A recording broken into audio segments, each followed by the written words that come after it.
Welcome to the Ages of Rock podcast with your hosts Bill Algie, Dennis Talbot, and Alan Tate. We are three guys who have one thing in common, a love of rock and roll. Our goal is to talk about all things rock. We hope you find this show intriguing, funny, and occasionally highly opinionated. Enjoy! Welcome to the Ages of Rock podcast, episode 9. This week we're going to discuss the hair metal albums that did not make the Rolling Stone Top 50 that Bill, Dennis, and I thought should have. Having said that, Bill, take over.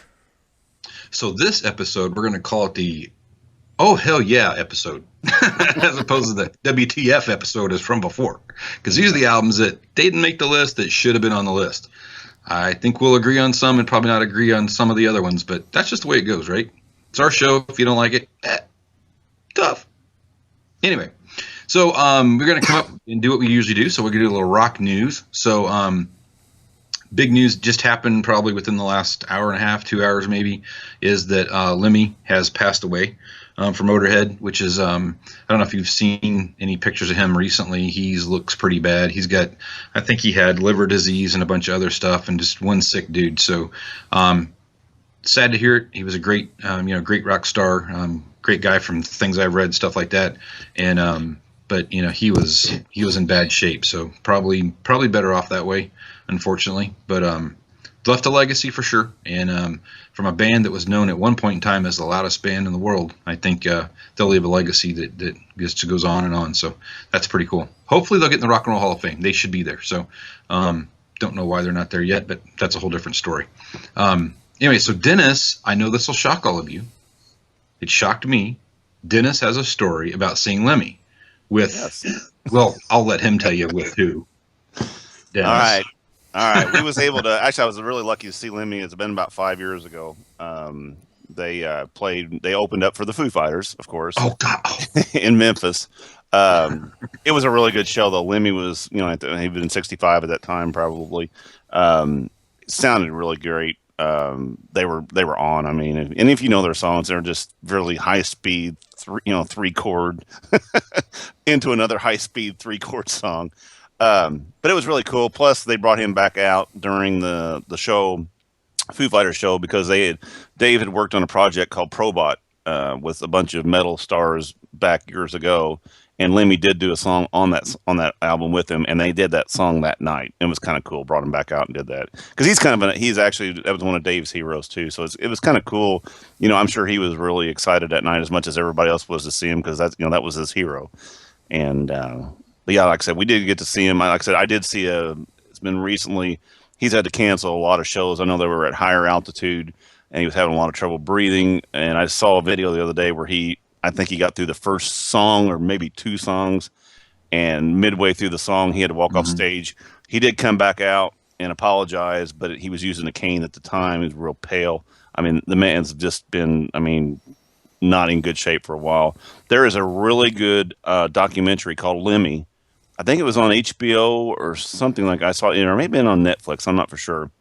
But if you ever get a chance to see it. It's a really good show. They go to he lives in this apartment out in LA. He doesn't have a big mansion. Lemmy just lived in his apartment with his son. Lived basically like we did. They said he lived down at the Troubadour or one of those bars down there. They said basically he has a stool and he'd sit down there all day long and he played this video machine. And people walked up to him all day. Are you Lemmy? Oh, yeah, I talked to him. And basically he'd sit down there and smoke Marlboro Reds and drink whiskey all day, every day, until he went on tour and he'd pack his bag and he'd go on tour. It's a really interesting documentary if you get to see it. And like I said, it's just sad to see him go. But anyway. Cool. That's my... Well, it's definitely unfortunate, but I think he's a much better off fella. That's for sure. Yeah. Alan, you got any news or anything? Anything you've run across this week? The rumor mill for the Guns N' Roses reunion is it's no longer an Appetite for Destruction reunion, but it is supposedly Axl, Slash, Duff, and 3 or 4 other guys. Oh, darn! I wasn't surprised that Steven Adler was not going to be let on board with it. Yeah. I was really kind of hoping to see Izzy there. Right. But apparently Izzy either was not invited or declined to participate. Sure. So the tickets are probably going to be too expensive. I've already seen Axl and Roses, I guess, at Rocklahoma the last time I went. So unless the tickets are really reasonably priced, I'm probably going to miss out on that tour. Because as much as I would like to see it, I think it's just going to be way too much money for what you're going to get. Right. So. I would like to see it though. I would just to go. I think if you're going to go see it, you better go see it very early. Yeah. So I don't care how much making up there is.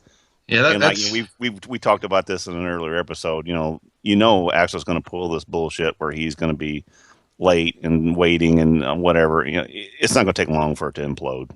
It'll happen quickly. I think that's my. Yeah, either that or he's gotten really smart over the last 10, 15 years and realizes that doesn't get you a fan base. It drives them away. Oh no, exactly. So you just never know. I did try to actually interesting thing. AC/DC tickets for the U.S. tour went on sale. I think probably after we recorded the last show a couple weeks ago, maybe just right before that. And I tried to get some tickets for my son for Christmas, and no chance. They were gone within minutes. Did you try for Chicago? You try for Chicago or? I tried for Chicago. I tried for St. Louis. I looked at. They're not coming to Nashville. Tried to Columbus, Ohio, and they're all gone. I was really surprised that they didn't have more dates in the Midwest like that, because I mean, they could fill any place they go. They're going to sell out. Well, they could do 2 nights. Yeah. I mean, just do 2 nights in Chicago. I mean, exactly. Yeah, I don't know. That's fine. But yeah, so it's not going to work. I think they have more money than they'll ever need, so they don't care how many. Yeah. It doesn't matter. They don't need to do a long tour. Right. Yeah, it doesn't matter. So anyway, that didn't work. Did hear that this summer I think Poison's going out on a 30th anniversary tour, possibly with some dates if Ricky Rocket gets his cancer taken care of that he's got. But we'll. Let's see that. We'll see if that happens. If that happens, I'm going to that for sure because they're great. If you like them or don't like them, I don't really know. But they're a great party band, and they get the crowd rolling. And like Bret Michaels or not, he's a great front man, and he gets it going. So I think what you're going to get. Yeah, you know what you're going to get. And I think it'll be fun. And that's one that we need to all get together and find one close, get tickets, and do another Taco Bell. Yeah. Oh my God! Please, Dennis, hurry up and do something stupid when we go somewhere, so we can let the Taco Bell thing go. Yeah. Okay. We'll do so. Oh, we'll do something even better next time. Trust me. There you go. I did watch a documentary this past week. It was really, really, really good. It was called Iron Maiden Behind the Beast, and it was filmed, I think, in 2011 is what I think it was filmed. Maybe in 12. I can't remember. But it was a great documentary, and it was all from the tour they did. They did around the world in 80 days kind of thing. And they took everything, the stage and everything on a 747 that Bruce Dickinson flew the plane. He was the pilot as well. And they went around the world. They went to all kinds of different places. They went to the rainforest where nobody had played ever and did a show. And they did some crazy stuff. And it was really cool seeing how they manage the whole thing because the plane could only take so much weight, and they would have to how they had to manage that weight and downsize the show, and they had to cut stuff out of the some of the setup and some shows they did certain places they can only take certain things to because they couldn't get it through customs, and it was really kind of cool. But it was all behind the scenes stuff. I like that stuff. That to me is cool rather than just going and seeing them live. It's that behind the scenes thing's pretty cool. Right. A dream I have is just going to a venue early and watching them set the stage up and seeing that whole thing kind of come to life. You watch those time lapse videos. You guys ever seen those where they show them setting a band? Yeah. I always think that's kind of cool. It'd be neat to see those. But the interesting thing is they would take that stage down and get it loaded on the plane in an hour and 20 minutes after the show. And it was a big stage. It was a pretty significant stage. It was crazy. I mean, those guys worked like clockwork. The other interesting thing was going to all those foreign countries. They had this huge language barrier. When they hired the people to help set up the stage and stuff like that, they had to work through that. It was really kind of cool. So I don't want to spend a bunch of time about that, but I thought it was really. You told me about that. Remember we had a discussion about it. It's that 666 flight, whatever. I saw that one. Well, I did find it. What you're talking about, I did find it is on Netflix. The whole show is, or not Netflix, but on YouTube. Actually, if you go on there, the whole show's on there, but it's subtitled, so it's in English, but it's got a I don't know, French subtitle or Spanish subtitle. But the whole show is on there. From what I watched, about the first 5-10 minutes of it, and from what I can tell, it is a documentary about the 666 tour. There's a DVD about. So we were kind of both right, because when you were talking about that, I was like, well, that's that tour of that 666 thing. But what it is, it's the making of that tour is what that documentary is. Which when I get a chance, I'm off all week, so I'm going to sit down actually one day this week and I'm going to watch that, because it does look really cool. I just looked it up to see if I could find it, because I don't have that access or whatever you said it was on. Yeah, that's what I saw. I like that channel. It's cool. There, but yeah, it looks really cool. Hey, and Bill, I tell you what, your dream can come true. Come down New Year's Eve night, and you can set me up. I knew you were going there. I do not. I tell you I'm not going to be your roadie. It sucks. I did it 24 times last year, set up and tear downs, and it sucks ass. No, not doing it. I'm not going to be your roadie. And we can be from stage to truck on the road in 45 minutes. Taking it down is much easier than putting it up. For sure. It's about an hour in the bucket. Who cares? 10 minutes to basically just set it up, and it's 45 minutes to tear. I can be from stage to road in 45 minutes. There you go. Yeah. So anyway, if you ever want to live the dream, Bill, just give me a call. I was thinking of a little bit bigger venue than. Okay. It's Ron's place, so you got to remember. Oh, sorry. Sorry. Sorry, Ron. Didn't want to offend you.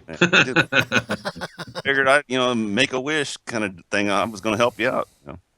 What? It's all okay. All right. So today we're going to talk about, like I said earlier, we're going to talk about our albums that did not make the top 50. We've already kind of went through the ones that we thought were horrible, garbage, trash, junk, shouldn't be on there. Yeah. Kind of thing. So we made a list of the ones that we kind of went, how did these not end up on there? So this is the we're going to save you episode, hopefully. So what we're going to do is read through a list, and we'll kind of read through a couple of groups, and we'll kind of discuss them and whether we think they should be on the list or shouldn't be on the list. So I'm sure we have not, like we always do. This is kind of stuff that's kind of cool that we don't share our lists or our desert albums or any of that stuff before the show, so that we get reaction that's real. So we'll see what happens, because there's probably some people going, what? So we'll see what happens. Anybody want to start, or do you want me just to read one off? And what do you want to do? Bill? Go for it. All right. And read one off. So the first one I have on here, and this is one I wasn't sure really where it fit, was Triumph.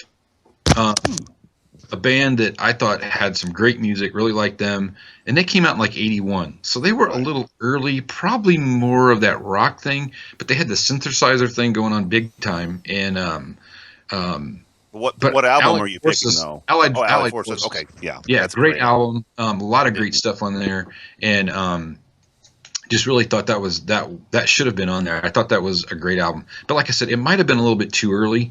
But then some of the bands that they picked were like the Bullet Boys album was like from 1993 or something, way after. So I didn't get that piece, but that was on my. Now I did see Triumph. I saw them, and it was a show that was memorable for a lot of reasons that we can't really share here. But I did see that show too. They were pretty good. All right, we lost him. There he is. He's back. Okay, we're good. Okay, the last thing we heard was they were pretty good. Right. You kind of froze up and lost them. Yeah, it was funny because you guys froze up. I looked fine. No. Okay. Was that the one at the stadium with Yngwie Malmsteen? Yeah. That you saw? Yeah, I seen that. That was the first time I ever seen Lasers. Remember they had it was a great show. Horses running on the thing. Yeah. Yngwie was horrible, but yeah, Triumph was a really good. That was a great album.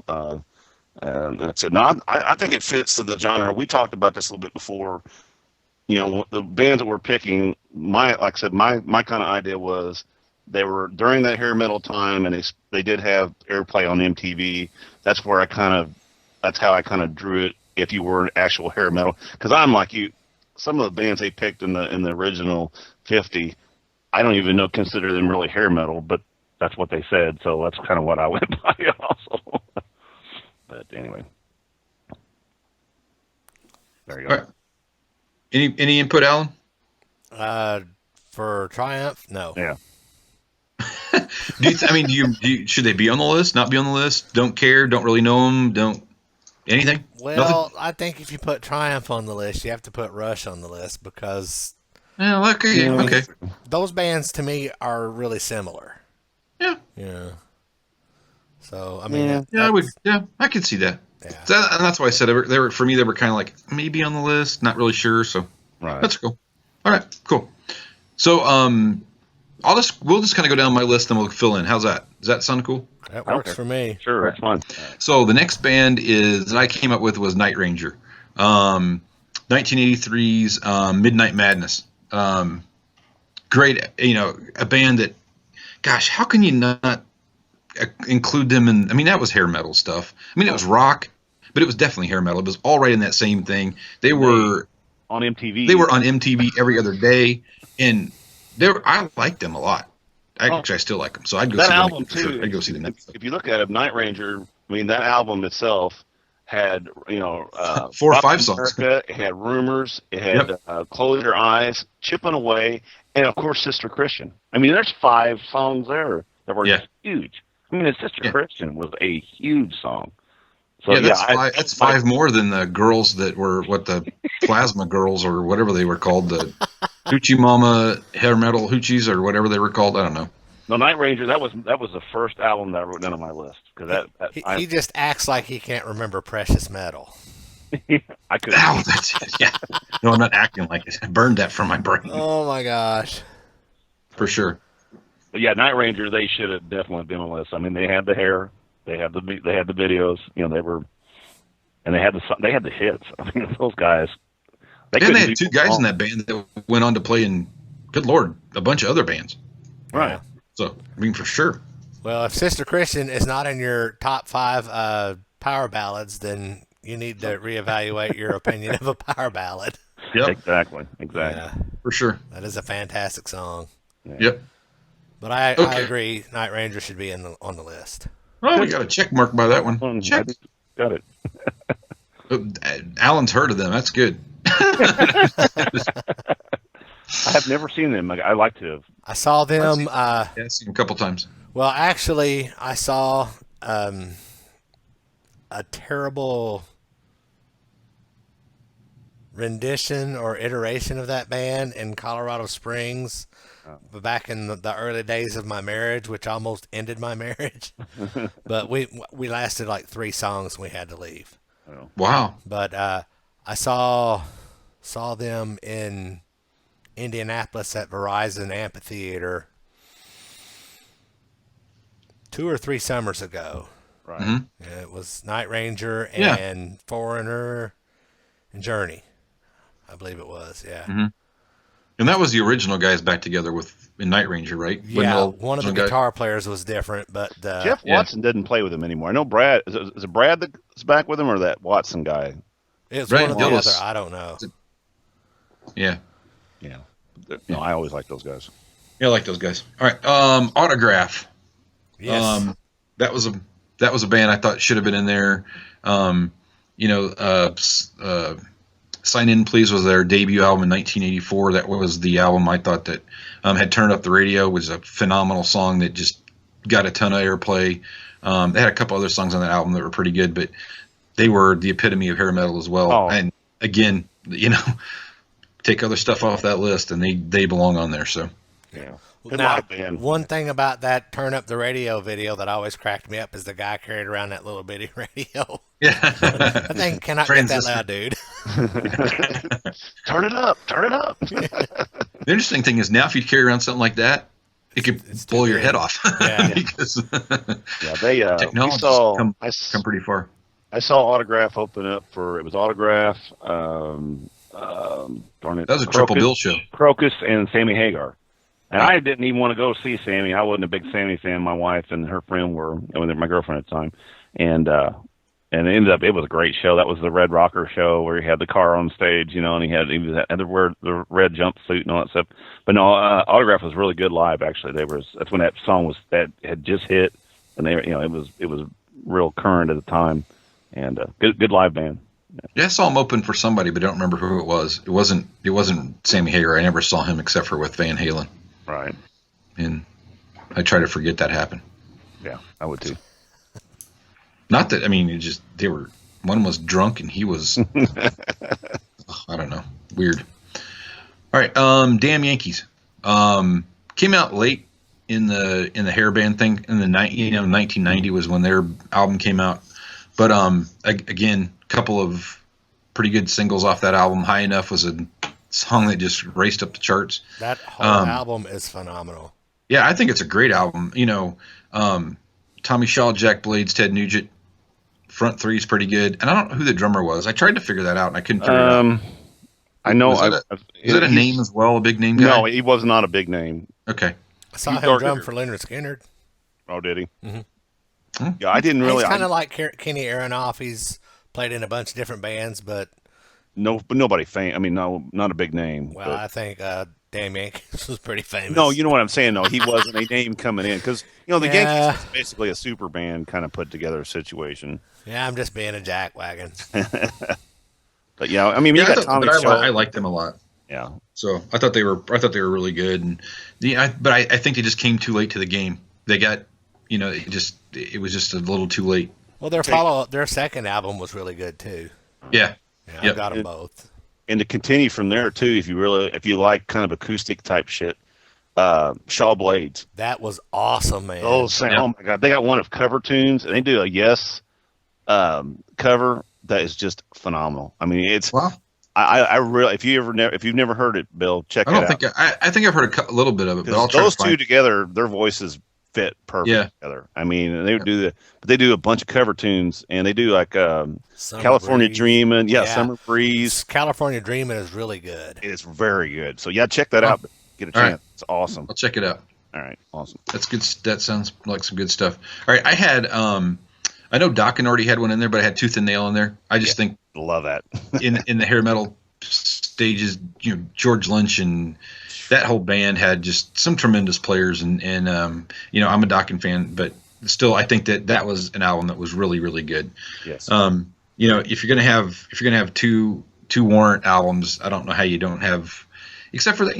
The thing I never understood about Dokken is they never just hit it big. No. They were a great opening band. I don't know that they could have carried an arena. I doubt it. I don't think they could. They could have double billed with somebody, maybe double billed. I just don't think Don Dokken had that presence to carry a 13,000 seat arena. I just don't think he had it. No. But I love those guys live, and I love that album. So that was good too. And I know that's Dennis's favorite album, so I included that. There's just some bands like that, Bill, that are just absolutely they've never been. I mean, they've always been kind of always a bridesmaid, never a bride. You know what I'm saying? Yeah. We talked about that. Yeah. And there's nothing wrong with that. I mean, they just never got to the point where they can sustain, like you said, they can't sustain a whole show themselves, but they can open one and just tear it up. I mean, like Great White. We talked about that with Great White. Yeah. Just a great band, just never got over the hump. Never got that. Had some great singles, did really, really well, sold a bunch of albums, hits and everything. And why don't they just couldn't get going? And that's the way it works. Yeah. All right. Next up on my list was Europe. Final Countdown. Whether you like them or not, not a big Europe fan, but burritos. Seriously, I mean, the Final Countdown is a huge song. It's huge. That song alone is bigger than 5 albums they put on that damn list. Awesome. And I know it's not really about record sales, but that's Europe was the epitome of hair metal, really. I mean, it is. I mean, I didn't get it. I'm not a big Europe fan. I wasn't then. I'm not really now. Reb Beach is a great guitar player. Right. I went to see Dokken one time thinking it was when George Lynch had come back to the band, and it was back in the 90s, and I thought for sure here we go, and maybe in 2000s, and walked into the stadium or not stadium, it was a theater, it wasn't a stadium, It was the Vogue in Indianapolis, actually. And guy come out and he was talking. I heard him talking about that George didn't make the trip out. And I'm like, what? What do you mean George didn't make the trip out? He said, yeah, they've done about 10 shows and him and Don have about had it. And I'm like, well, so I was like, so my buddy that went was a huge George Lynch fan. And I'm like, okay, we're leaving because he's not going to stick around. And he said, no, we got a great guitar player subbing for him. It's Reb Beach from Europe. And I was like, oh, Europe, really? Come on. And then he just tore it up. Yeah, I feel with Reb also. If you closed your eyes, you had no idea it was not George Lynch. He did a great job. Phenomenal guitar player. They opened up out of their Mester with Reb at time, and that's when that Mattis Hatter came out. It just broke out, that song. Remember that? The Mattis Hatter? Oh, it's a really good Dokken song. But anyway, Reb tore it up. I mean, he's good.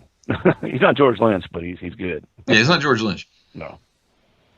Speaking of George Lynch, I actually listened to and downloaded a Christmas song that George Lynch played just the guitar on.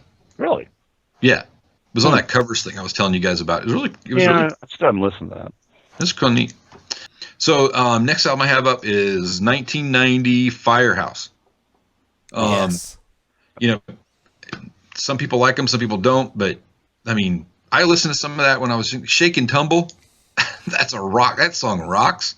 Mm. And Love of a Lifetime. How many people had Love of a Lifetime in their wedding in the 90s, early 90s? Like everybody I know of. So it's like, that I just don't get it why they aren't on there. Any input?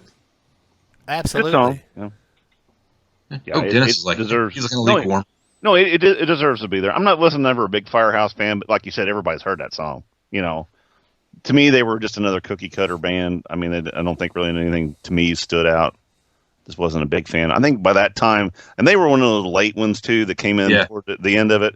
And I think by the time Firehouse came out, I was kind of getting burnt on the hair metal stuff. It was just getting, it all sounded the same. That's what I said. They were a cookie cutter band to me. Yeah. So you probably feel the same way about Trickster, right?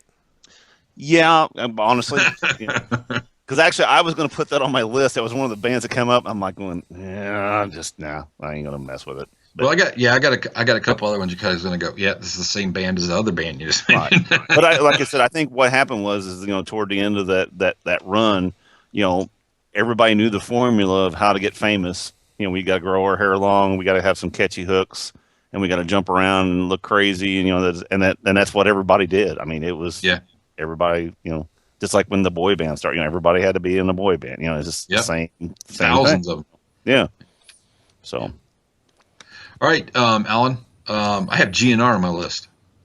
So I actually do too. I do too. So, which I can't figure out how that didn't make the list, but maybe they didn't consider them hair metal. But see, they look at Slash's hair. How could you not? But they put Kiss on that list. That's the reason I put them on, and I put a couple other bands on there too for that reason because I did too. Same reason. There's some bands on there that I don't think were hair metal bands, but they put them on the list, and I scratched my head some trying to figure that out. But welcome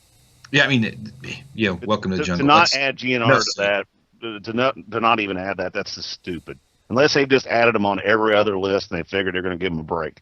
That's the only thing I could think of. But, I mean, they were the epitome. I mean, hell, when Axl first came out, that first video, man, they had his hair all teased up. That's why when I seen him actually playing live, I was like, well, where's this dude with the great big blonde fro? Didn't they say that was the only time he ever did his hair like that? That was the only time he ever did that. Other times, he had it greased down. After that, it looks horrible. It looked I liked it. I was like, the first time I seen it, I was like, going, that's pretty cool looking. There's this freaky blonde hair dude. That takes effort, though. 12 cans of Aquanet on his hair compared to. I mean, that's sounds lard. Yeah. No, I agree. I think that song. I mean, that album should be on the list. There's no reason it shouldn't. I think lots of hits on that album. It stood the test of time. Over 90% of the crap that's on that list. So I mean, I agree. And we've already talked about it. They're going to sell a crap load of tickets to a show that, we'll see what happens. But if it goes well, it's just going to make them more money than they've had ever. It'll make them more money than they got back in the 80s. I can tell you that. Oh, absolutely. The ticket prices are a hell of a lot more. Hand over fist. It'll be ridiculous. So, All right, band that I have on here that it's kind of one of those. I think it's cookie cutter band too, but they were around a lot. Was Crocus? You mentioned them a little bit earlier. All right. Yeah, I've got them on Ballroom my list. Blitz, Midnight Maniac. Actually, I listened to Midnight Maniac the other day when I was kind of going through my list and stuff like that. And then so I'm in the shower the other day, and I get out of the shower and I'm like, Midnight Maniac. It's like, okay, this is weird. But yeah, some good catchy tunes, and but again, kind of one of those bands that they were a great opening band. They opened up for everybody and his brother, and but never really had. That band was not going to be a band, but they put out a crap load of albums. If you go look at their catalog, there's a crap load of albums. Well, I had no idea. I thought they had 2. No, they didn't. They've got like 15. Crocus, and that's where I get to the problem with Crocus. I mean, Crocus was actually third on my list, the third one I picked up, because there again they hit MTV hard. I mean, I seen them live; they're really good live. My favorite of their albums was called Headhunter, and it had "Screaming in the Night" and "Eats Rich." That's the one I was going to mention. But I went in there going, they had, like you said, they had some hits, but their hits are spread through their albums. Yeah. So there's not one. They don't have like a one an album. They don't have an Appetite for Destruction or this or like a Midnight Madness. Their records. So I basically pick Headhunter because I do like Screaming. Screaming was one of my favorite. Actually, I was playing it on guitar whenever we first dialed up a while ago. I had it out. I was playing along with it. I love that tune, and it was on MTV. That video's been shown a gajillion times on there. And then, as I say, they had "Eat the Rich" was on there. But like I said, there was other songs that they did that were really good. But they're so spread out. You have to get almost to their live albums, because "Long Stick Goes Boom," that's a great song. I mean, that's just they were not. I mean, they were the American version. I don't know, are they American or? I guess they weren't they? Yeah, I think so. I mean, they're like America's version of AC/DC, kind of. That's what I always thought of them, because the guy had that kind of gravelly voice. They have that a lot of 3-chord type songs. So yeah, I do. I love Crocus. So you said, Alan, that was the same one you picked too? It was Headhunter? Yeah. Well, they can't be the American version. They're from Sweden. Oh, they are? That's what I thought. They're either from Sweden or Switzerland. Okay, I wasn't sure. But I did see them live too. That was that same show that I seen with Sammy. It was really good. They're a great live band too. So. Yep. Thumbs up. All right. So here's where you guys are going to think I'm straying. Well, I'll go with one here. So another band. We already knew that. No. So Y&T was another band that wasn't on the list. I don't know if they belong on the list or not, but I like them. I got them too, actually. I think I saw them open. Literally in one summer, I saw them on 3 different tours, opening for 3 different bands. They were another band that was a really good opening band, and their Y&T live album is great. I mean that is one of the best live albums. And "Summertime Girls" that's an awesome song, and good video. It's a great video. And I had a problem finding what album did "Summertime Girls" come off of. It came off on "Down for the Count." Okay, because I picked Y&T. That was one of my albums I picked out, but I picked out "Mean Streak" because I do like that. "Mean Streak" is a great song. Yeah. But I looked through the service that I look at and listen to my songs, which is always going to be referred to. But "Summertime Girls," they had it as a single on there, and the albums that I could find on there that were released for Y&T, none of those albums except for the live album was on there. So I couldn't find out exactly, because that's their biggest song. Yeah, it took me some research to get it, but that's where it was. It was on "Down for the Count." The other song that was on there, if you listen to it, is "Your Mama Don't Dance," which is obviously a remake, but it's a really good remake. It's much better than the Poison remake. It's really good. I've never heard it. Yeah. It's really good. I mean, the vocals in it are really, really good. Right. Well, Y&T to me was just like Crocus. They had hits, but they were spread out, over albums. So, and then Y&T's been around forever. I mean, you know what Y&T stands for, don't you? I knew it one time, but I've purged that. Yesterday and Today. That's what it actually stands for. But yeah, and no, they're a great group. I actually saw them in concert, and it's one of those ones they were a multi-bill at some point, but I don't remember what it was. But but it's when "Summertime Girls" was out. And like I said, that song was everywhere. Yeah, one summer I actually saw them 3 times, and one of those was I saw them on like a Thursday with somebody, and the following Friday with a different group. They switched tours within the week, and it was like, what? Hello, Columbus again. It was in Evansville. I just couldn't remember. Yeah, and it was funny because they weren't the opening band on the bill for the second show. So when they came out, I was like, It was like real deja vu. It was like, and because they did the exact same set. I mean, what are they going to do? They did the same 5-6 songs. The name fits in yesterday and today. There you go. It was definitely, but yeah, for that summer, saw them 3 times. It was crazy. Wow, that's cool. But good band. And as you can tell, we are easily entertained. Yeah, Alan, you like guys? Pretty much. All right, so I got 2 more, and then we can switch. Okay. Alan, do you have anything about Y&T? I agree. They should be on the list. All right, cool. All right, so these are the 2 that I really kind of not sure. Okay, so don't you guys freak out on me. Loverboy. I almost put it on there. Almost. Huge band. The Get Lucky album with Working for the Weekend and Jump and the ballad they had on there. Just Hot Girls in Love. I mean, some great stuff on there. That album and the one after it. And you were at the stadium that time when it was the largest capacity crowd in Robert Stadium ever. Was you there that night with Loverboy? Yeah. Joan Jett and Loverboy? Yeah. There was 12,000 something plus people in that. You couldn't put another person in that place with a shoehorn. We were on the floor, dude. And it was like this. And you walk up to the bathrooms. You remember how the old Robert Stadium had those old wooden bleachers that would pull out, and then you had that walkway behind it? Behind there, and they were like under the bleachers. I mean, they were throwing people in there so tight. It was crazy. But yeah, that show. And then that was actually the first time I did see lasers that weren't an actual image. He got up on stage at night, had his hands like that. He put those green lasers, look like they come out of his fingers. And we're like, oh, holy shit, what is that? Yeah, I was like you. I actually thought about putting it on my list, but I was kind of going, that's kind of a fine line, but I wasn't really sure if they were. I don't think they were hair metal. You know what? But I don't think they were pop. They weren't pop. They were rock. They weren't really pop. So I would consider them pop metal. True. Well, that's a whole different. Is that a whole different genre or not? I kind of put Loverboy in the same category as Sammy, Foreigner, Journey, that kind of stuff. Yeah, I struggled a little bit. But I'll give it to you. Because like I said, I thought the same thing. I just didn't go there, but I was close. I was on the edge, going, "Damn!" All right, so the last band I have is going to fit in the same category then, probably, which is Nelson. I don't think they belong on the list. Did they have anything other than After the Rain? Did they have a ballad? Oh yeah, there's a ballad on that album, and I can't remember exactly what it is. I don't think I wrote it down. I don't think I wrote it down, but that album's really pretty good. The harmonies on it are really good, huh? I've got it on CD. Yeah, I have it on CD. Actually, Noah listens to it. He likes it. He thinks it's pretty cool. They had the whole look going on, the long blonde hair. Yeah. I mean, they had the Ricky Nelson's sons. I mean, it was that to me was pop metal. I mean, pop. I mean, if what you're talking, I mean, that was more pop metal than that was hair metal, but more popish than Loverboy. So it was kind of, I don't know, but I don't think they belong on. I don't know if they belong on the list, but that was a band that I thought deserved some notoriety somehow because they really were pretty good. Right. But I don't know. Right. So I kind of leave with that one. That's kind of a little bit about just, I don't know.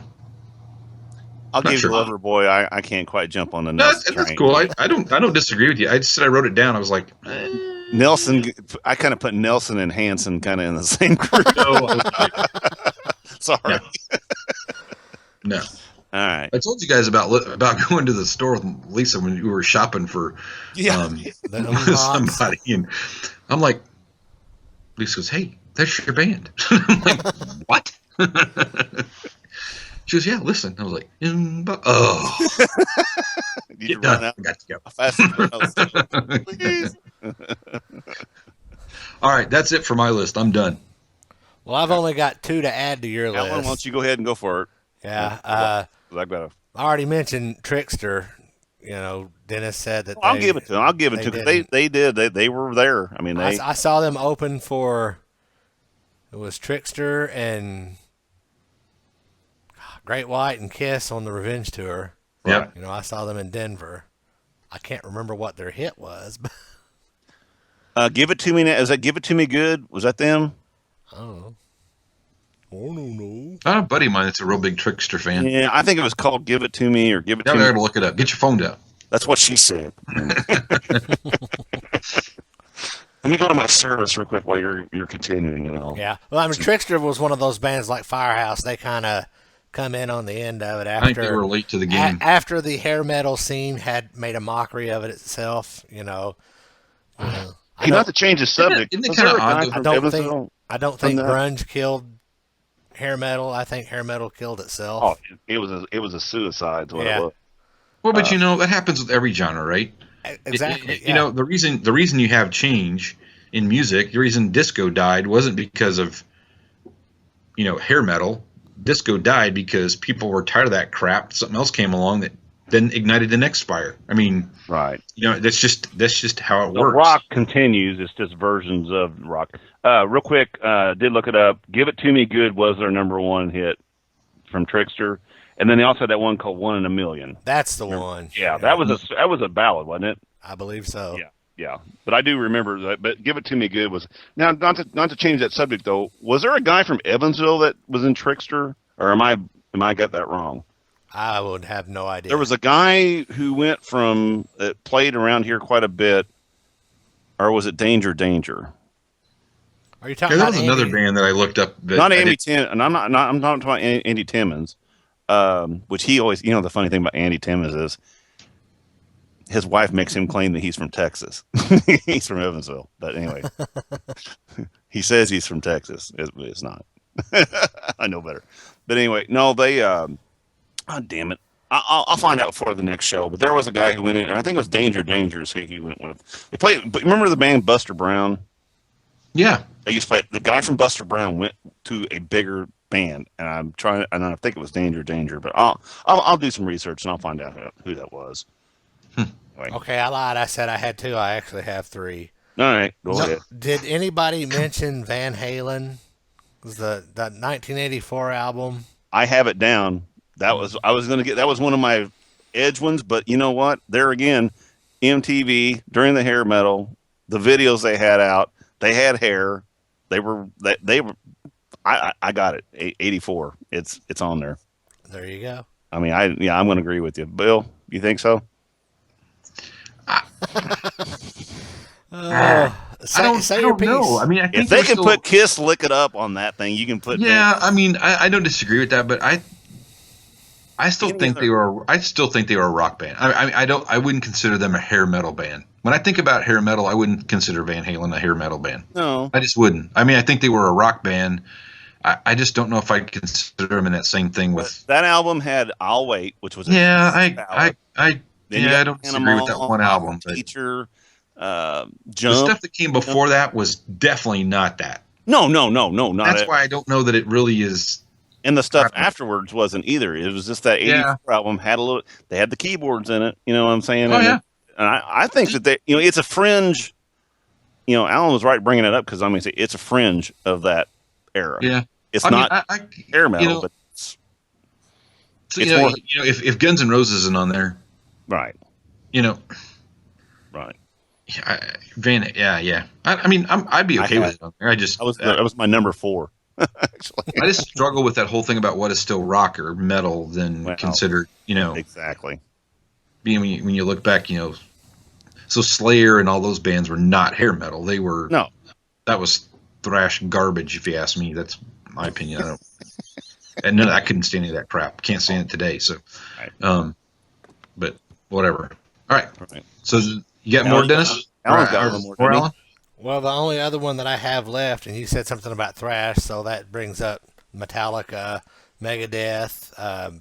They had some hair metal hits, I guess. But I consider them crossover metal people. They're not really hair metal. I would not consider them hair metal.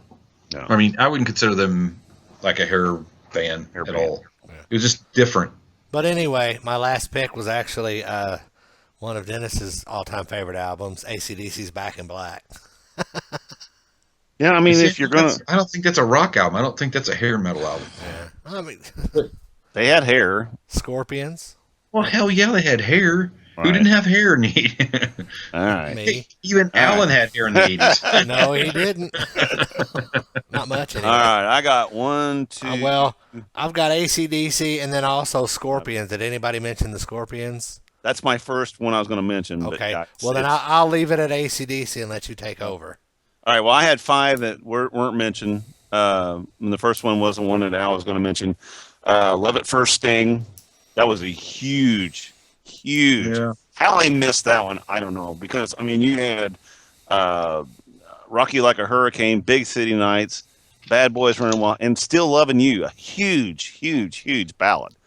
I mean, they played that song on MTV. I don't understand their criteria. So, but there again, I was struggling. They're more of a rock. They're not metal. They're more of a rock band, but they're not. I don't think they're hair metal. So yeah, I'm like you. To just to get to that genre, you're a hair band person. What I see as a hair band, I don't see Scorpions in that thing, but they were at that time were right along getting their shit played the same. So in that, I mean, it was huge. I mean, it was huge. MTV had a huge impact in their career. I mean, but it had an impact in everybody's career, right? So it's just kind of. And the Scorpions is another one of those bands, though, too. Their success has not been in the U.S. You know, they are like gods all over the world. Yeah, you know, the U.S. they hit, but they never. But then again, they never toured here very much either. They come and hit the major cities and gone. You know, how did that tour do that they did this? Didn't they do some dates this summer? I knew that they were going to, but I don't. They never come any place close to here. Yeah, I don't know. Kelly would have loved to see him, and I was just curious. I wonder how that did. But when you think about we've talked about Firehouse and those, but I don't see the Scorpions in that same.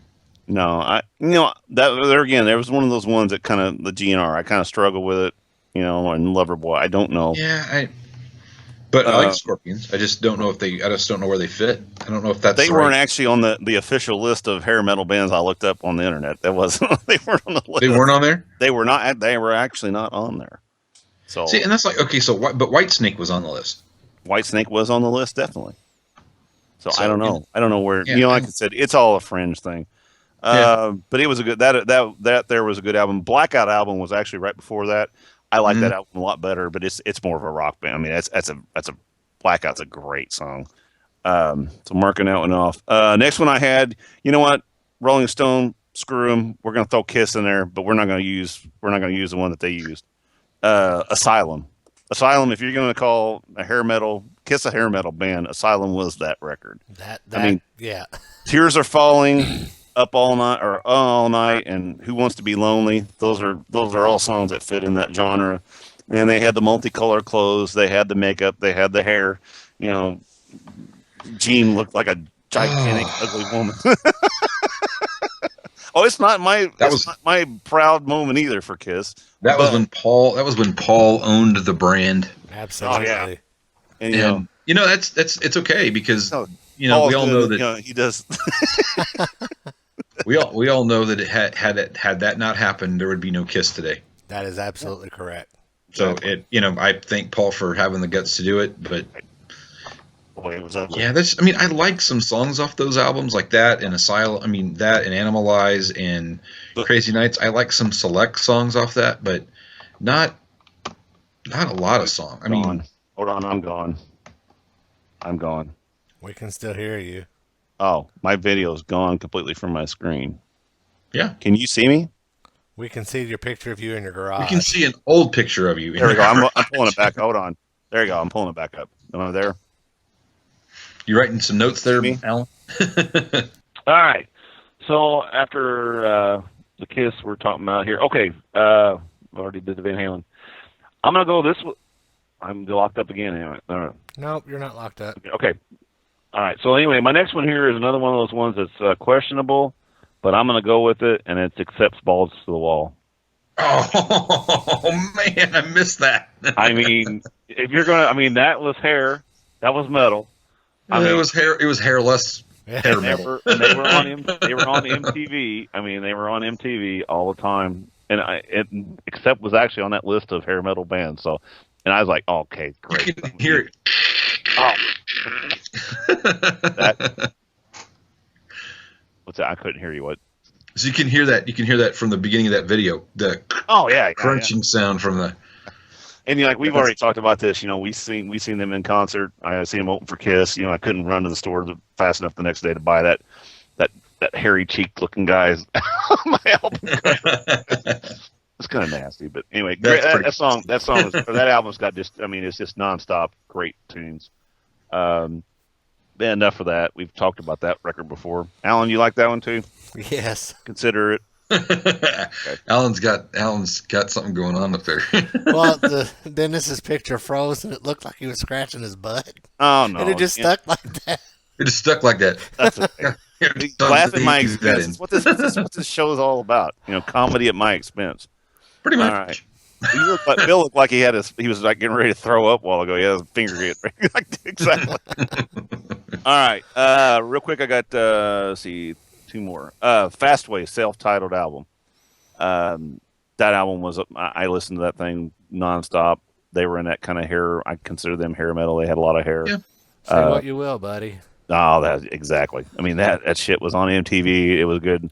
They're another one of those bands that were, they were going to be a bridesmaid and they were a bride. But they were one of those ones I seen them open for just about everybody. Great deal. Another one that was an opener for Kiss. Become a bigger band since then, but I consider them a hair metal band at that time when they first started was Queensryche.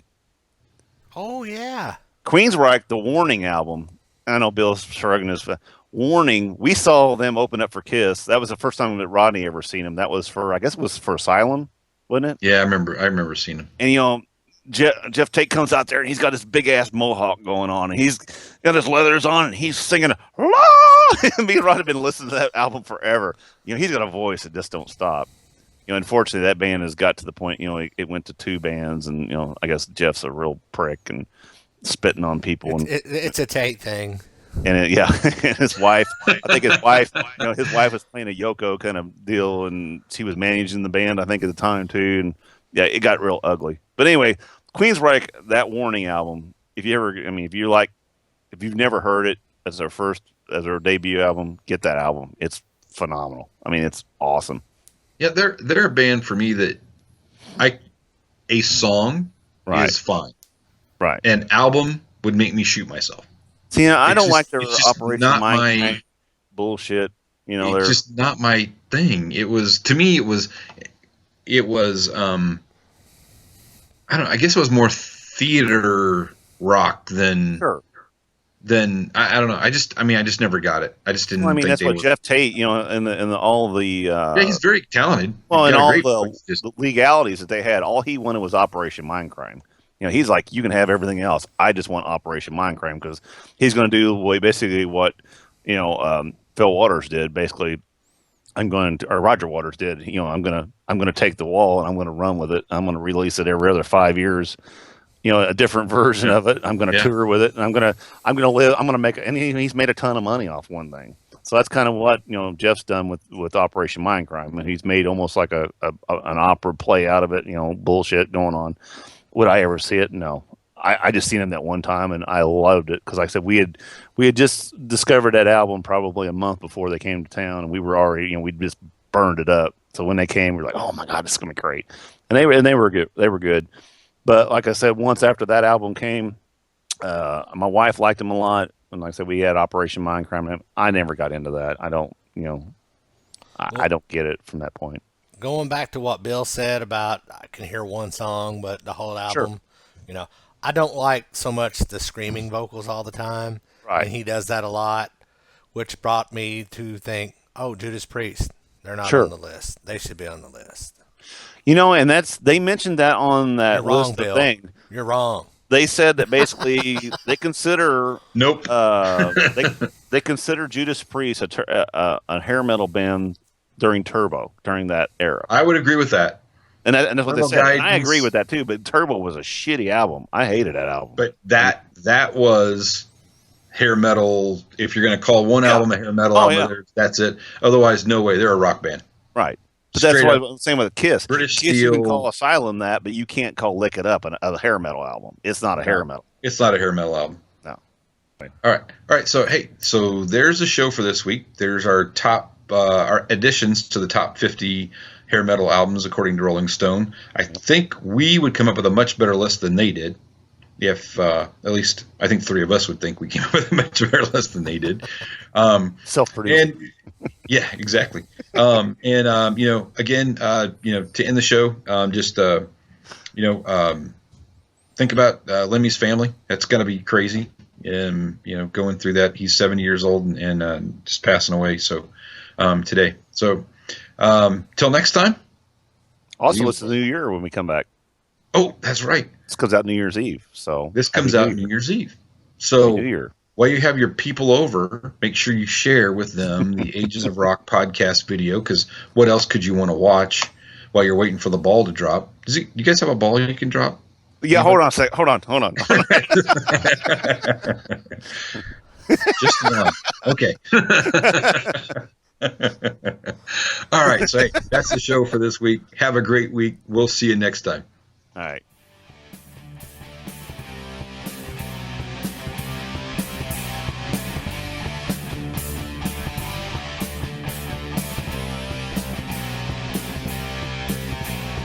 Thanks for listening to the Ages of Rock podcast. If you haven't done so already, be sure to subscribe to our YouTube channel, like us on Facebook, and most importantly, tell all your friends. Remember, you're never too old to rock. Until the next episode, peace out, folks.